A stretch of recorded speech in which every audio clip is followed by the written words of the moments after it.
जो लोग तीनों लोकों के आधार स्वरूप महेश्वर भगवान शिव की निंदा करते हैं और त्रिपुंड धारण करने वाले की निंदा करते हैं, उनको तो देखने से ही पाप लगता है। वे वड शंकर, शुअर, असुर, खर अर्थात गधा, श्वान अर्थात कुत्ता, क्रोष्ट अर्थात शियार तथा कीड़े मकोड़े के समान ही उत्पन्न होते और उन नरकगामी व्यक्तियों का यह जन्म मात्र पाप करने के लिए ही होता है।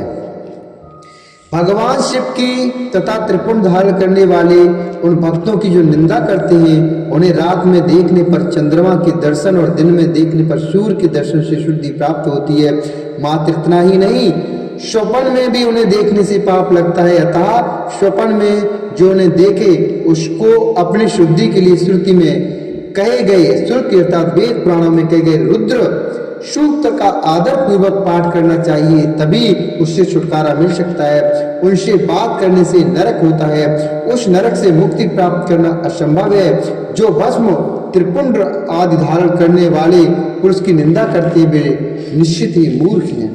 हे मुने, न तांत्रिकस्त्वधिकृतो नोढपुंड्रधरो मुने, न तांत्रिकस्त्वधिकृतो नोढपुंड्रधरो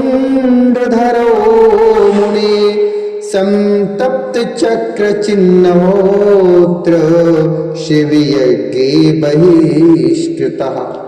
हे मुने, तांत्रिक ऊर्ध त्रिपुंड धारण करने वाले तथा तपाए हुए चक्र आदि चिन्हों को धारण करने वाले शिव यज्ञ के अधिकारी नहीं है, वे इस यज्ञ से बहिष्कृत हैं। ब्रजजावालोपनिषद में कहे गए वे लोग ही उस यज्ञ में अधिकारी हैं। प्रत्येक पूर्वक उन्हें शिव यज्ञ के कार्य में सम्मिलित करना चाहिए, उन्हें भस्म लगाना चाहिए। विभूति का चंदन से यह चंदन में विभूति का चंदन से या चंदन में विभूति का मिश्रण कर बनाए गए मिश्रित भस्म से मस्तक पर त्रिपुंड धारण करना चाहिए। कुछ भी हो, मस्तक पर विभूति धारण करना आवश्यक है। यदि बुद्धि नहीं है तो भी यह करना सदा लोगों के लिए आवश्यक ही है। ब्रह्मचारिणी, सधवा तथा विधवा स्त्रियों और ब्राह्मण आदि ब्रह्मचारिणी, सधवा तथा विधवा स्त्रियों और ब्राह्मण आदि द्विजों को केश पर्यंत भस्म धारण करना चाहिए। इसी प्रकार ब्रह्मचर्य आदि आश्रम वालों को भी स्वच्छ विभूति धारण करना उचित है, क्योंकि विभूति मोक्ष देने वाली और समस्त पापों को नाश करने वाली है।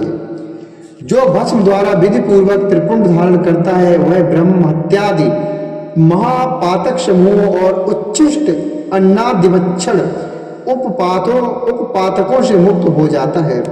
ब्रह्मचारी, गृहस्थ, वानप्रस्थी और सन्यासी ये चारों आश्रम ब्राह्मण, क्षत्रिय, वैश्य, शूद्र तथा अन्य वर्ण शंकर ये चारों वर्ण और उपवर्ण के लोग पतित अथवा नीच मनुष्य भी विधि पूर्वक शरीर पर भस्म उद्धूलन अर्थात भस्म का लेप और त्रिपुंड धारण करके शुद्ध हो जाते हैं, क्योंकि सम्यक रूप से धारण की गई भस्म से तत्काल ही पाप राशि से मुक्ति प्राप्त हो जाती है।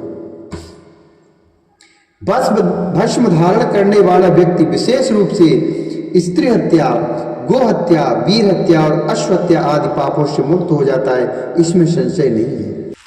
दूसरे के द्रव्य का अपहरण, पराई स्त्री का अभिमर्शन, दूसरे की निंदा, पराय खेत का अपहरण, दूसरे को कष्ट देना, फसल और बाग आदि का अपहरण, घर फूंकना अर्थात जलाना घर को आदि कर्म, नीचों से गाय, सोना, भैंस, तिल, कंबल, वस्त्र, अन्न, धान्य तथा जल आदि का परिग्रह, दास अर्थात मछुआरा, वेश्या, मतंगी अर्थात चांडाली, शूद्रा, नटी, रजस्वला, कन्या और विधवा स्त्रियों से मैथुन, मांस, चर्म, रस तथा नमक का विक्रय, पैशून्य अर्थात चुगली और अस्पष्ट बात, असत्य गवाही आदि देना, इस प्रकार से अन्य असंख्य विभिन्न प्रकार के पाप त्रिपुंड धारण करने के प्रभाव से तत्काल ही नष्ट हो जाते हैं।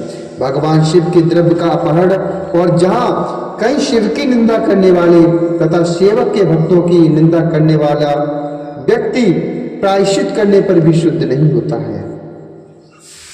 जिसने शरीर पर रुद्राक्ष और मस्तक पर त्रिपुंड धारण किया है, ऐसा मनुष्य यदि चंडाल भी है तो भी वह सभी वर्णों में श्रेष्ठतम और संपूज्य है।